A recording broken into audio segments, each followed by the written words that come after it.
My name is Tate with Train to Win. Welcome back to another YouTube video. In this video, we're going to be discussing super compensation. This is going to be the introduction video to our Basics of Programming series.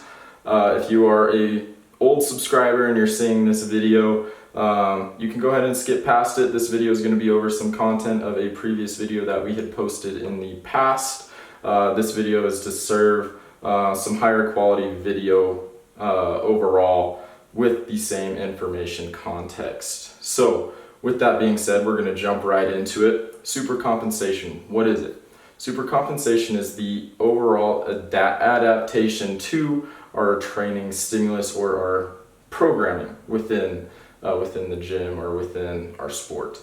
So what does super compensation look like, and how do we achieve super compensation consistently?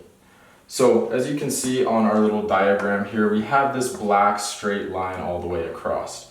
This black line is going to represent our current state or our current training capabilities. Anytime we want to see a desired effect or ramp up of our training capabilities, thus meaning getting stronger, getting faster, getting bigger, whatever our goal may be, we must fatigue ourselves out to a level below where we currently are. So this red line here is going to represent our fatigue. Say we go into the gym, we train really hard, this fatigue line is going to represent our training day. Where we begin to see our strength gains is within our recovery phase itself. So our recovery is being defined by our diet, our time outside of the gym, our sleep, all that good stuff. So this blue line here represents our recovery up. And if our training stimulus was perfect here, we should see a newfound adaptation above where we were in the past. That ramp up, this green line, the little space of adaptation, is called our super compensation. So how do we achieve this consistently over time? Through a overall progressive overload sequence. So progressive overload can be defined in a couple different aspects. We can achieve progressive overload in tons of different ways. So whatever our training stimulus is, these all hold sound or all hold value across the board. So we must achieve progressive overload with our volume being the amount of workload we're getting in. So say we do 10 pounds for 3 sets of 10, that's going to be 300 pounds of volume overall. How would I do that math? How would I get that number? If we take one set of 10, multiply that by 30, that's going to be 300. Multiply that by 3, we then have 900 pounds of volume overall through our full 3 sets of 10 series at 30 pounds.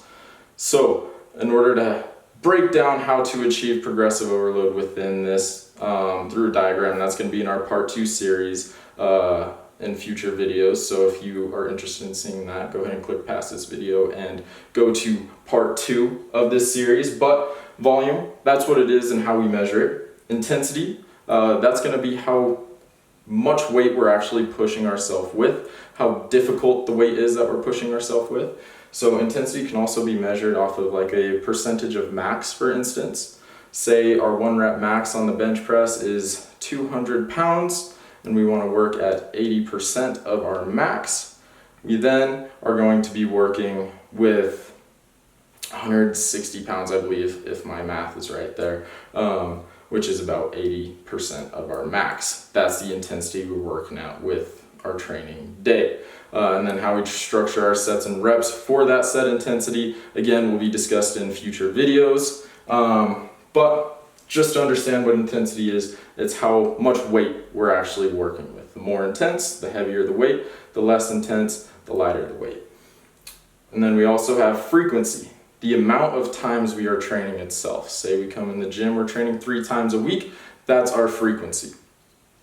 Density, how much workload are we getting in an allotted amount of time? So this can say we've got 4 different exercises at 3 sets of 10, and we complete that whole training day in the matter of 30 minutes. That's our density, that's how we measure it. We got all that workload done, all that volume, intensity within our 30-minute gap. That's our density. So in order to implement progressive overload, we're going to discuss that in part 2 of this series, but this is the basic breakdown of supercompensation. The principles behind it are super simple. You have a training stimulus, you go in, execute that training stimulus within the facility, fatiguing yourself out, and then you recover outside the facility, have proper nutrition, proper sleep, all that good stuff, and supercompensate up to a newfound adaptation. Again, this has been Tate with Train to Win. If you want to see part 2 to this series, that'll be on the end slide of this video. In that, we're going to go a lot more in depth on progressive overload and how to implement progressive overload on all 4 of these different variables within our programming itself. Thank you for watching.